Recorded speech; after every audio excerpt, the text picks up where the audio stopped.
time for Newsletter Chat, where Jen and Jamie chat about newsletters. Newsletter Chat with Jamie and Jen. Good morning. What is going to happen today? I don't even know. Oh, We got together early to plan. I've always said that the precast of our podcast is gold, and we would be like millionaires by now if we ever recorded it and put it out there, but we'd be humiliated at the same time. Kind of happening with Newsletter Chat. This like half an hour leading up to it is the best. Well, that's because Jennifer got involved with an extra special, delightful treat at the last minute. See, that's what happens when you give a busy person extra time. They fill it with a project. Yeah, very true. I have other things I should be doing. Yes. Listen, though. That's why I said, I don't know what is going to happen because the special project is for this particular episode of Newsletter Chat. And it's happening at the end of the episode. And we still don't know how it's going to turn out because we finished like immediately before going live. It is going to be awesome. What do you mean? It is going to be awesome. Turn out. I know exactly how it's going to turn out. It's going to be explosive. That could go both ways. Oh my goodness. Well, good morning to anyone who. Oh, good morning to you, Jen, I guess. I think I'm the other one. Good morning to the chat people, like your chopped liver. Like, hi, everyone in the chat. And Jen. I was like, oh, she's not talking to me. Sorry. How are you, Jen? I'm good. How are you? Great. As you know, because we were cutting up before we went live here. We were. So, good morning. It's so hard. All right. So we need to get together early because tech issues always, and because like we like to get our chitty chat out of the way of things that are not newsletter related, right? Right. But it's so hard because then we're like, we start talking about newsletter stuff. I'm like, no, I'm gonna save that. I'm not gonna talk to you about that right now. Like, no. And then here we are, and I'm like, I don't remember what we were talking about. I made some notes that make no sense. I know. Oh, still you don't understand your notes? Unsubscribers is on my notes in big letters. And last week we had talked a teeny weeny bit about it. And that's why, because we talked about kind of your legalities involved with letting people know how to unsubscribe and what you have to do as far as double opt-in in other countries is also relevant. But I did not research that. I was supposed to. I researched like why you might have unsubscribes, and it wasn't that eye-opening. I should have researched something and didn't. So good for you. So maybe I could have researched. Here's the thing about what obligations are for like overseas cookies. That could have been a thing that I did. Here's the thing about GDPR, and for if you're new to the newsletter game, yes, it is something. If you are only going to market to only people in the United States, you don't need to worry about it. But this is an international society. You even know what that stands for? You're saying GD? What is it? Like a regulatory committee of some kind? Like I'll look it up. But say the initials again. GDPR. GDPR. Okay. And it is great in England, and it was basically something that they passed so to try to lessen spam for their citizens. Got it. Which totally makes sense. They had a worse problem, I guess, than the United States did, or maybe the United States just doesn't care. Okay. Anyway, so you have to have double opt-in. Otherwise, you can get in a boatload of trouble. Now, whether or not you'll actually get in trouble, I mean, if I were Chrysler, and good morning, Piper. Thanks for joining us this morning. If I were Chrysler or a big corporation like that, would they come after me? 100%. They would come after me because they could make some dough. Are they going to come after me with my like 1,000 people on my subscriber list? Maybe not, but it's totally not worth trying. Worth it. Right, because for the same reason they're not going to come after you is the same reason you don't want to roll the dice that they might. Like you don't want to take the little money that you do have. Yes. So, I went just a quick Google search to something called Your First 10,000 Readers, and it says it stands for Nick Stevenson. Oh, awesome. I'm so glad you know them. It stands for Great. Oh, see, I clicked to get off of his ad and now I can't. I lost it. Great. General Data Protection Regulation. General Data Protection Regulation is GDPR. So if anybody wanted to look that up, because you should anyway, don't listen to us. We are newsletter chat hosts. We are not lawyers. Go and cover your own fanny about this issue. Right, Jen? Right. And the reason I don't know so much about it is because I do use MailerLite, and most of the email providers out there have built-in GDPR. You just click the box that you want to include GDPR in your email, in your sign-up process. It's in your sign up process. And then I always have every single email has an unsubscribe link at the very bottom, which you need to have that. You have to have that. Jen, you need to put your affiliate link for MailerLite in every single YouTube ad we do, because they need to be paying you how much you like our I know all the time. We need to be having them sponsor newsletter chat, because we're big fans of MailerLite, both of us. Now I know Christina does MailChimp. They probably would take care of that too, wouldn't they? Yes, like I believe they do. Ones, right. Now, we've had, like, Piper did not like MailerLite. It did affect her open rate, she said, from where she came from. So, I mean, your results may vary, but I had MailChimp back in the day, completely dissatisfied, and then I came to MailerLite with very low expectations and have been very pleased. So, yes, very happy with MailerLite, and that is, I'm not getting any kickback from them yet. You're right, I should. I absolutely should. So, yeah, so unsubscribes. The reason we started talking about this was because I had a rather large amount of unsubscribes after I sent my last email. I've not sent another email because I'm backing off to twice a month now. Piper says, I actually love MailerLite. I just wish it would get in front of my readers' eyes. Yeah, her open rate is better with a different mail service, but she has enough readers where she can track that. I'm still too small to be concerned with her kind of numbers. She got some big numbers. All right. Piper also says the other thing that is that in Story Origin, it kind of has a double opt-in built in. It kind of does. Yes. Yep. So, yeah, so I haven't had a huge amount of unsubscribes. What I did want to talk about is, so I did a little bit of research, and I'm going to play around, and I've tried this before, but I'm going to play around with title, like subject lines for my emails. Right. And I found a website. There's it's for bigger companies. Opt-in Monster. You guys might have heard of it before. Some of those ones, oh my goodness, they're so expensive. Some of these mail subscription monthly fees that are like triple digits. And it's not your email. It's just to get you more conversions, right? I don't know exactly. Yeah. This is not super expensive, but it's not for what I'm looking for. This is more like if I am JCPenney. Right. I would hire a company like Opt-in Monster to get more conversion rate, because conversion rate equals dollars, or if I own some sort of store or something. But they did have a great blog post about different types, a couple of things. I found they have one about different subject lines, the different kinds of subject lines, and then they gave you 164 different examples to boost your open rates.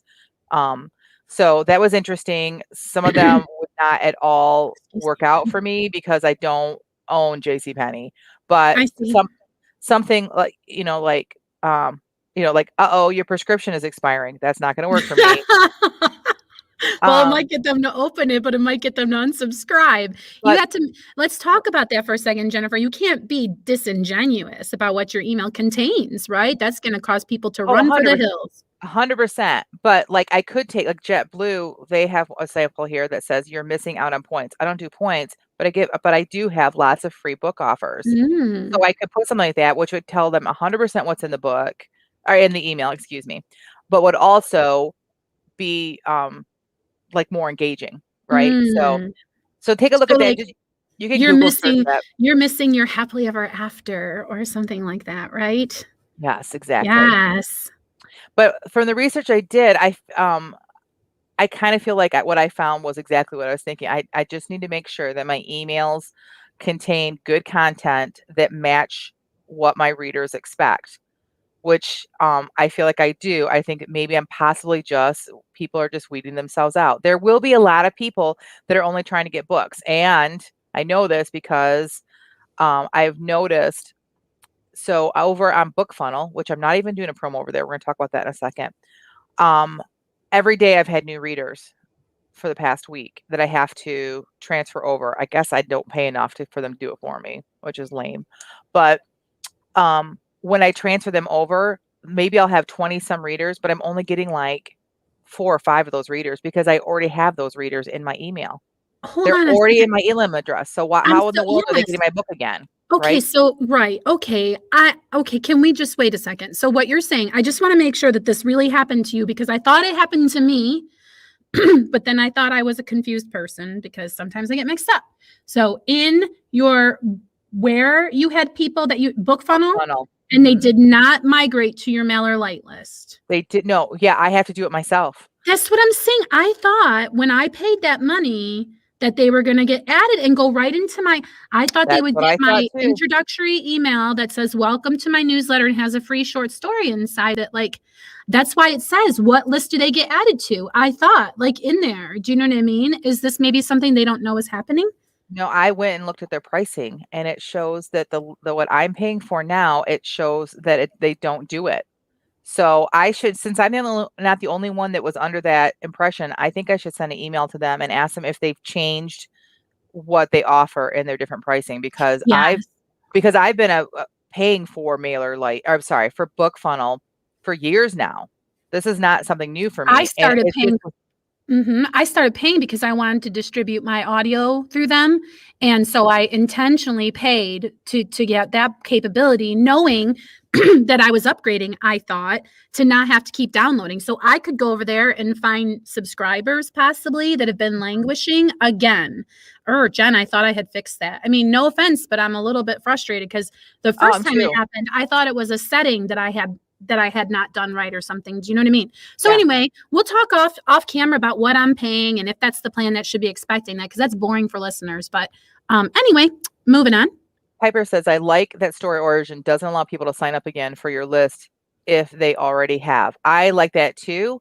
I like both of the companies. If somebody has unsubscribed, they don't, StoryOrigin, I guess, won't allow them to sign up again.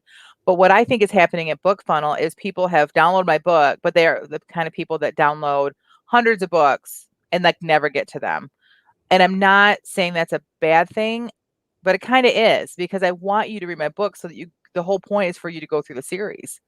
Like, so, I'm kind of perturbed at that. And I'm perturbed at the fact that, that these people like continue like that. Right.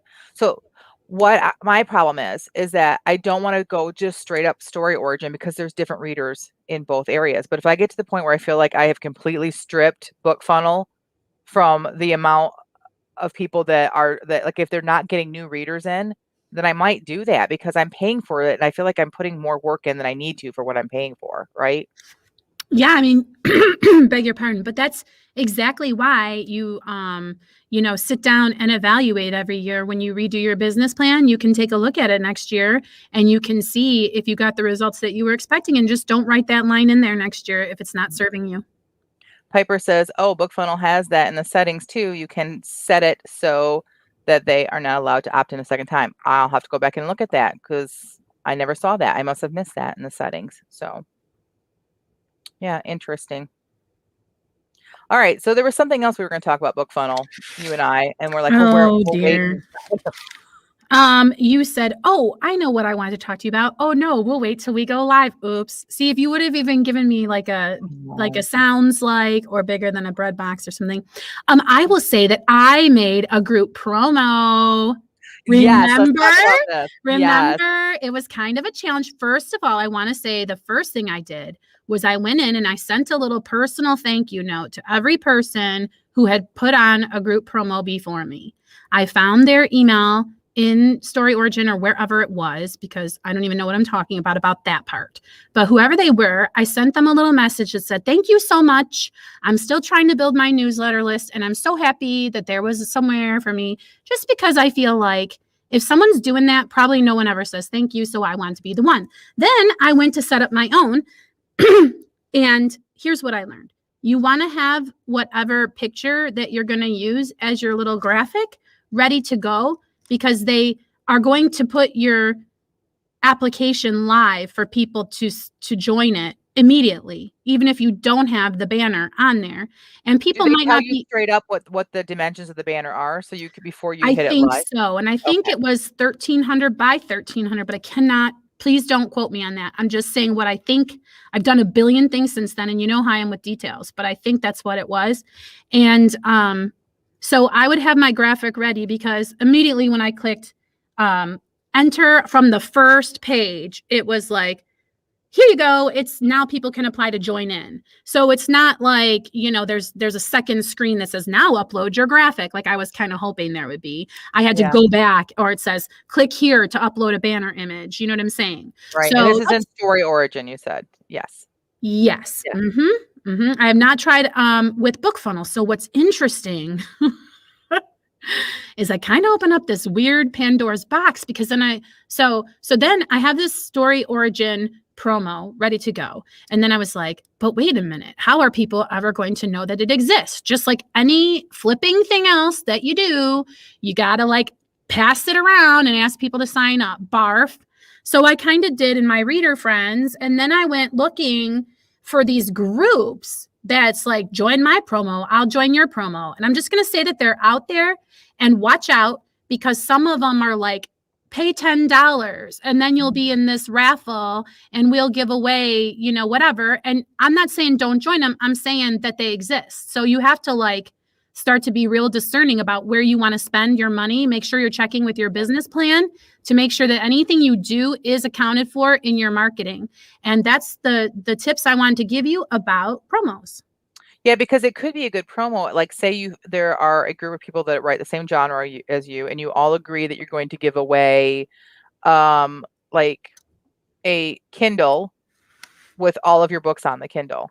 And then you all would put money in on that. But again, you need to know who you're dealing with, because like, what are the rules for sharing, and what is any of that money going to go to promotion? Like that's your money, even if it's just $10, like you got to make sure that people are going to. Yeah, I cannot say that there are opportunists who make money off of just hopes and dreams of writers, but I can say that I would be very careful myself. Agreed. I agree with that. So, all right. So moving forward, I am putting out another newsletter this Friday. When is your next newsletter coming out, Jamie? On the second Monday of February, which is the 8th, a week from yesterday. Mine is coming out the 5th, and I do have a promo that I got on BookFunnel.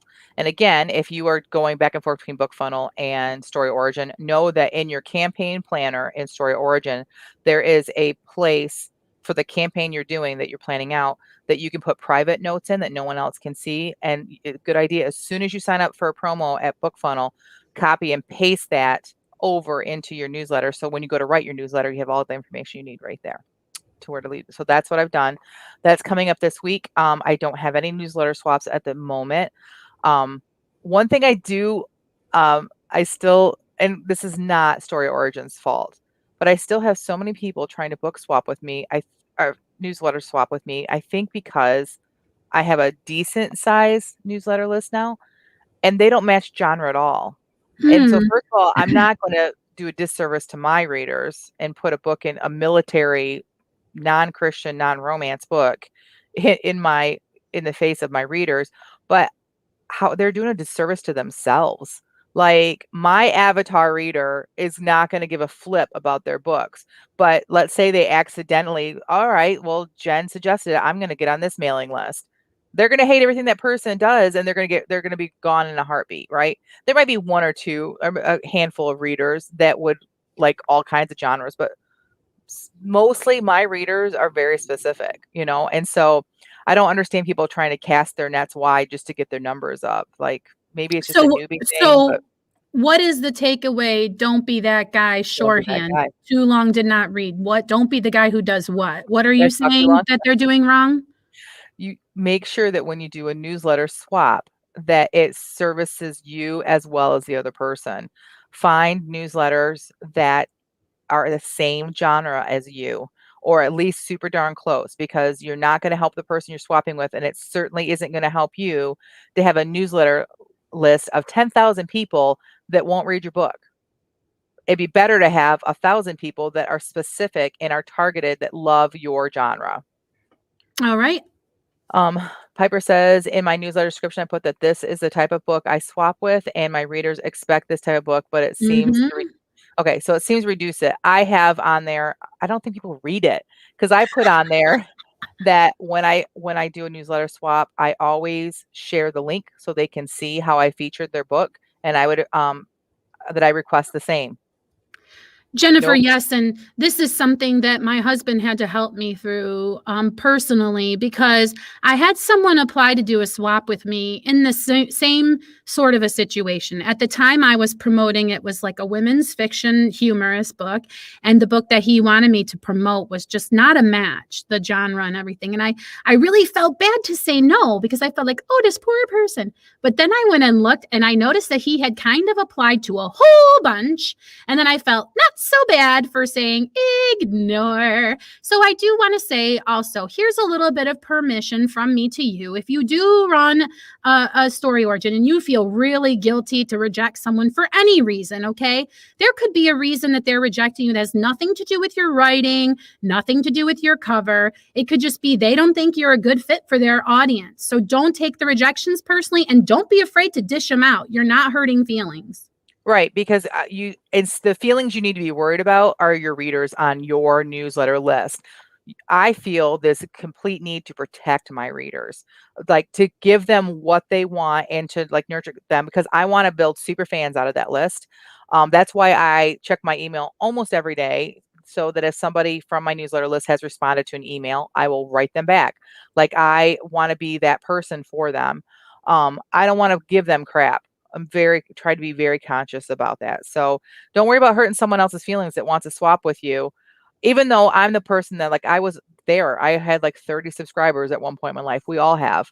So I am conscious about that. If somebody's genre matches and they've put the work in and it looks good and they're really trying to grow their email list, I'll swap with them. But other than that, I'm more protective of my newsletter readers than I am of people coming to me wanting to share their book with my readers.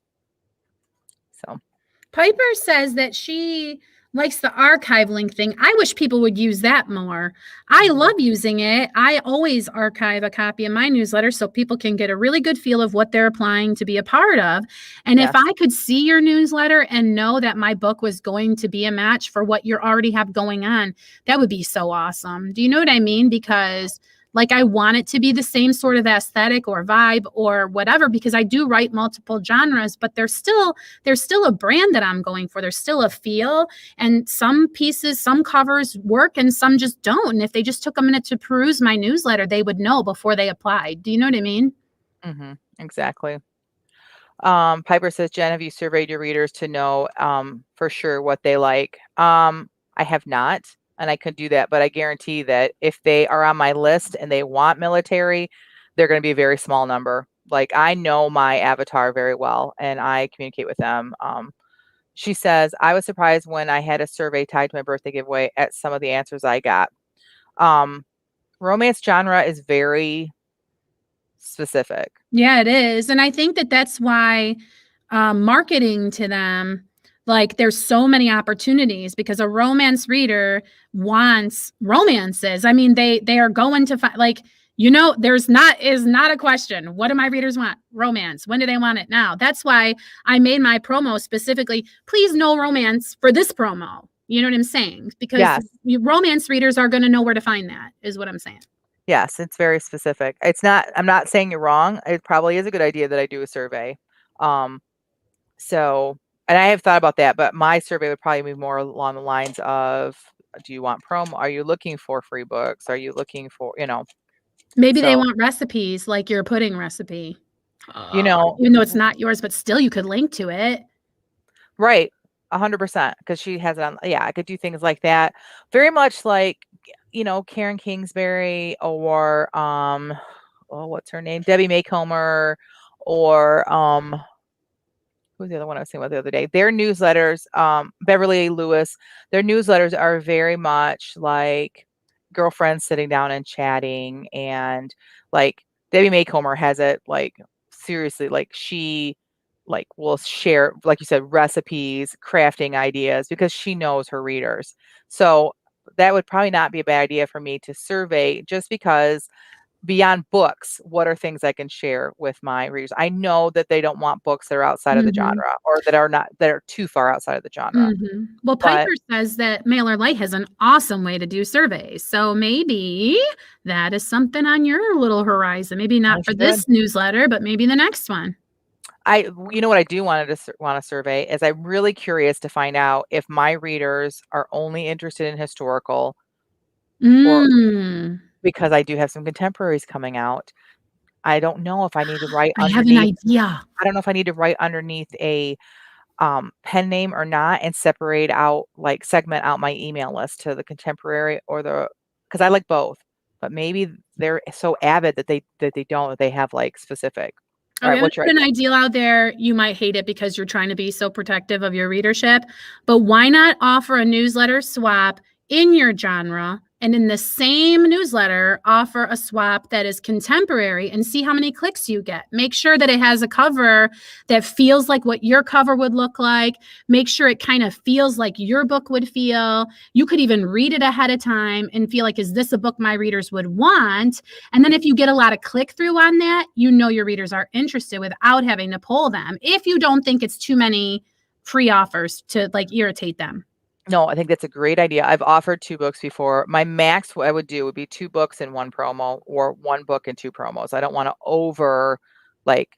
do the overkill, but I like the idea. I have offered contemporary books in the past, and I could go back and look at those numbers as well. But I think I like your idea side by side and see what happens. It's a really good idea. Morning, Jason. He says surveying your readers is a really good idea as long as they do the survey. Yeah. Well, I mean, 35% open rate is about what I average, and the click rate, well, let's look. Let's see. Well, what no my last offense, but anybody who does answer the survey, try to please those people. Because guess what? Those are the people who care enough to answer a survey. So if you make your newsletter perfect for that person, hooray for you, because those are the people who care and will listen and will read. Right. I average about 11% click rate. So those are I'm gonna guess those would be the people that would do it. So okay. So out of 900, then I would have about 90 responses. So I think that's a pretty good, I think so. deal. Yeah. So yeah. So, but I was going to wait until I got this book done, like the first write, not editing or anything, but just where I was like, the book is done, and then I can move forward. But like, I need to make some decisions about that. Like, do I do a pen name? Do I just write it under my own? Like, what people accept. People accept other authors like Francine Rivers, Karen Kingsbury. They accept authors writing historical and contemporary because they love that author. I'm not as big as they are yet. But can I do that? So Teresa says, I think readers of historical who love you would still read across genre because they love you. That's what I'm hoping for. It's the same, I'm the same writer, but it does feel different. I'm much snarkier in my contemporaries. But I do think I'm hoping that's what happens because it's, in essence, Jamie, you've read both. It's still, it has the same feel.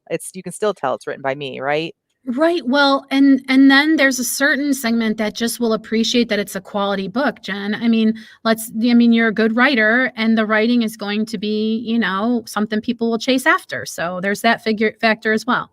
And then Teresa says she thinks you would only really need to change if you suddenly shifted to like not clean writing, like if you ditched the clean moniker or something.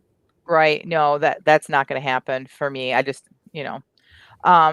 and Piper says that MailerLite has multiple choice as well as open response. And I asked if they had opinions on what they would like to see more. I was surprised at the heat level someone. I do YA, no heat. That's interesting. Now, see, my readers, well, unless I have some strays in there that shouldn't be there, they would balk at heat. Some of them would. So Jason says, I agree, Jamie. Those are the people who are invested. That's a great number of clicks. So the clicks that you got on your email. Yeah. Again, because it makes it easier because I write romance. And like we said earlier, romance readers are they're rabid and they're very specific about what they want. And I try to make sure that the promos I offer and the newsletter swaps are very like targeted. Like I don't let any outliers. I try not to have any outlier things in there. And so my clicks show that because they're people that are looking for that kind of stuff. So yeah, and Piper says you get a lot from promos and people read across genres from the promos. That's true. Yeah. So that's true. But the difference is my promos, I am very targeted. I only do romance. So here's the thing. I would put Jennifer's book in my newsletter, but I would never ask Jennifer to put any of my books in her newsletter because my readers would like Jennifer's book. Her readers would not like my books. You have to be smart. Like, Do you understand that you can't just go to your bestie and say, put my book in your newsletter? You have to like think about their business strategy. Do you know what I'm saying, Jen? I think my readers would like And the Mom Ran Away with the Moon. I think that they would like that. But I don't know that it would serve you to get my readers on your newsletter list because of your of all your genres. You might not get the book sales you want if it's not all like that type of book. So, which is why I think a lot of writers like you have a ton of pen names. They just like decide from the get-go, here's my women's fiction, here's my fantasy, here's my apocalyptic, and then they do different pen names, and then they only target.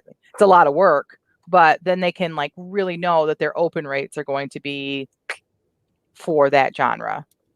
So, all right. So moving forward this week for me, I'm putting a newsletter out on Saturday. I have a promo in it. I do not know what I'm going to write about in there. I've had 2 weeks to think about it. And usually I decide Friday night. This last one, I decided Saturday morning. Like I just couldn't, it wasn't, here's what I want to talk about. So my last newsletter, I don't know if any of you guys signed up for it or not. Jamie gets it. I always copy my last newsletter so that all the formatting is the same, and I just have to go in and fix things. But they make you give it a new name. You have to have a name for it. So I thought I was going to be writing about my back pain and how the doctor found that it was associated with just an ankle problem, which was so crazy to me. So I gave it this weird name. I just put the problem with ankles, and I was going to go back. I always go back and fix it, right? Well, I forgot to, and I sent it out with the title "The Problem with Ankles," and there's nothing about ankles in the newsletter at all. But I still had a 36% open rate and 11% click rate, which 36 is like on the high end for me. So yeah. So I screw up things all the time. Jason says, I started working on formulating a plan for starting newsletters and reaching out to potential readers. That's good. Yeah, for sure. Yeah. It's a slippery slope though, Jason, because then when you're there, you're like, oh, now how am I going to put my newsletter? That's why we're here. Before we leave, does anybody want to chat about what any suggestions to put in your newsletter, or do you have any suggestions for anyone else in chat? This would be a good time for us to chat about that.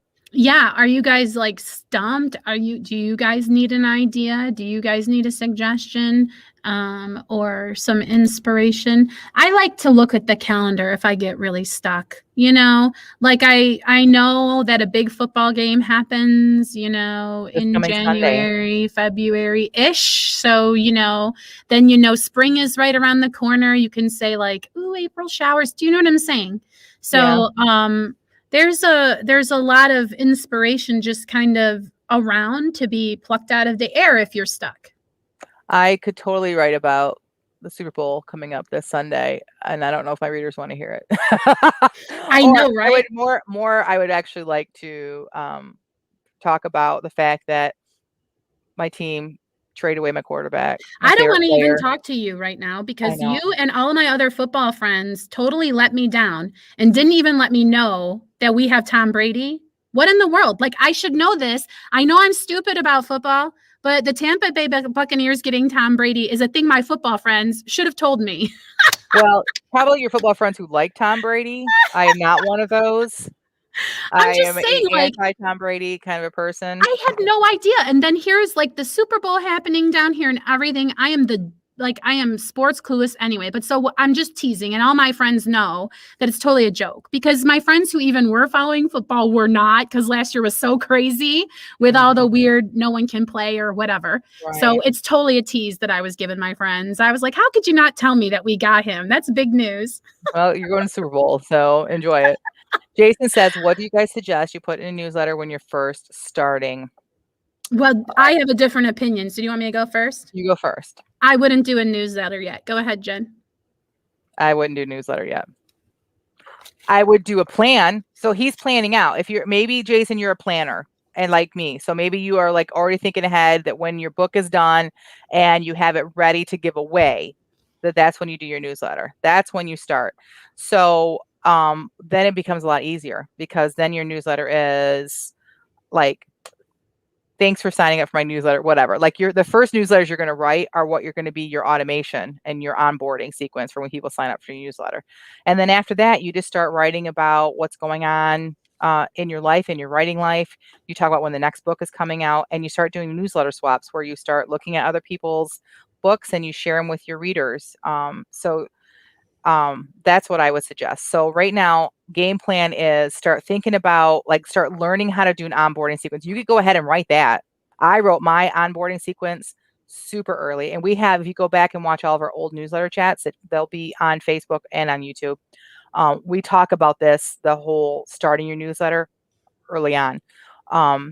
But I wrote mine out in Microsoft Word before I ever signed up for MailerLite. And then I learned how to do MailerLite. I watched videos and I figured out how to do my automation and how to, when somebody signs up for my email, what happens. I watched a bunch of videos. Then I went in and set it up with what I had already written.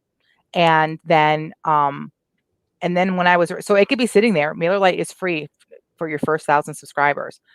So you can do it and just let it sit there while you're still working on your book. Get the first book done, and the first book will be your giveaway. I know people don't want to hear that, but you're either going to give away your book for free or you're going to spend a lot of money on advertising. So I just would like to, as a person, I'm a person where nobody can tell me anything, but if I do see somebody else make a mistake, I like to see their mistake and learn from it. So even though you might not be hearing me tell you, please don't start a newsletter at the stage you're at, Jason. Let me tell you my reasoning, and then maybe you will agree with me. Right now, you have nothing to offer your readers except for Jason Marsh. Are you marketable, Jason Marsh? What do you have to offer readers right now, Jason Marsh? So you're offering them a newsletter. Ooh, find out more about me. Interesting author, Jason Marsh. But like, what content really are you, like, who are these people? Why do they care about your newsletter? You have no content or value to give to them yet, except that you think you're an interesting guy who's writing a book. And I don't mean to be mean, but there's nothing for you to be reaching out to readers about now. And you're going to realize that when you have this list of people and you know they're expecting to hear from you, and everybody will say, if you're not reaching out frequently, they're going to drop off. But what do you have to say to people? You don't have a book yet. You're scrambling around trying to find content to shove at people to keep yourself relevant to them. Write your book. Write your book. Don't worry about newsletter, even if that means you don't listen to me on Tuesday morning. Write your book. The end. I will soften that a little bit with, I am not interesting enough without a book. I am not interesting enough without a book. I think it's what Jamie's trying to say, is that, yes, like, I'm not trying to pick on Jason. We struggled at the beginning because I listened to bad advice, and I started promoting before I should have, because everybody was saying, start now. Don't wait till your book is done. No. Wait till your book is done. Yeah, I'm sorry, Jason, if you feel beat up and singled out. Really, I just love you to pieces. And I feel like a lot of this can be very distracting for people who have a book to write. You have a book to write. If it's in your business plan that you want to spend an hour a day figuring out MailerLite, so when your book is done and you want to have a newsletter, go for it, friends. But please don't get all hung up with a newsletter when the goal is to be getting a book published. Right, because for me, I have to have time working on my career that is not creative. I have to. That helps to energize me. So for me to say, I'm going to spend this much time on my newsletter, I'm going to spend this much time on marketing, because I have to do it. But by giving myself those parameters in my business plan helps me not to get derailed and spend 7 hours on my website when I should be writing my book, because that happened 2 weeks ago. So yes, so 100% just learn from our mistakes. Piper says, when I worked at a newspaper, I had to do a column every couple of weeks. I ran out of stuff. It was the worst part of my job, having to come up with what to put in. I had a blog. It was very popular. It wasn't huge, but it was like growing very quickly. It was called Not Quite Mom of the Year. And I was just very much like, nice. Here's my recipes, because people were always asking me for recipes. Then I ran out of recipes.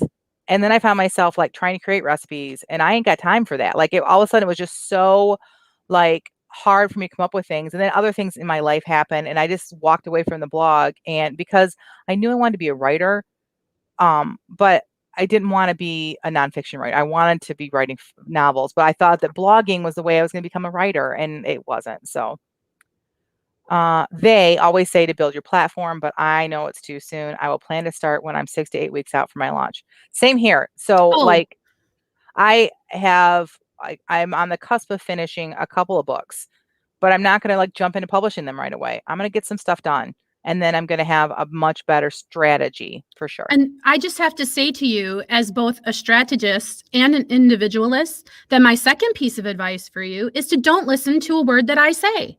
Start your newsletter tomorrow if you want. I'm really not saying there's one right way to do it. Do you understand? I'm trying to say that I've been there and here's what happened to me. And I hear the story over and over. Jen just shared the same story. Piper just shared the same story. So if it seemed like I was being super harsh and picking Jason out of the crowd, he was just the poor person who asked the question. So I want to say, do whatever y'all want. I just felt a little bit like I always tell my kids, when something bad happens, if there's no lesson taken from it, then it was worthless that the bad thing happened. And I want everyone to learn from the bad thing that I did. It was so hard to be like, what do I do now with this newsletter? All these people have subscribed. What do I do with this just languishing thing flapping over here in the breeze? And it just made me feel ick. So carry on. And if you do start it, you can always offer like you won't be able to newsletter swaps yet because you have nothing to swap, but you can read books that you enjoy that are in your genre and you can share those with book reviews, movie reviews. Maybe you are a really interesting person, Jason. Maybe Jason Marsh is your brand. Maybe jasonmarsh.com, your particular way of looking at the world. Yep, very possible. All right. I think that about does it. We have business meeting here coming up pretty soon. I need more coffee. Oh my goodness, I forgot. 10 o'clock. See, you guys think we just show up on Fridays and everything is just golden. They don't think that. Oh, I know they don't. Nothing's golden with us. But I'm excited about this week, Jamie. We have Becca Syme on our podcast. Yes, I know. I'm really curious what she's going to say. Yes, me too. I mean, because she got all of our top 5 of our Clifton strengths. If you guys know what that is. If you don't, go Google search it and take the test so that when she is with us, you can like maybe glean some information. You can also go find her on her podcast, The QuickCast, where she talks about strengths for writers. But specifically this Friday, we're going to be talking about Clifton's strengths for writing groups. So we're very excited about that. Piper says, can't wait. Yay. All right. Ladies and gentlemen, thank you so much for joining us. Friday.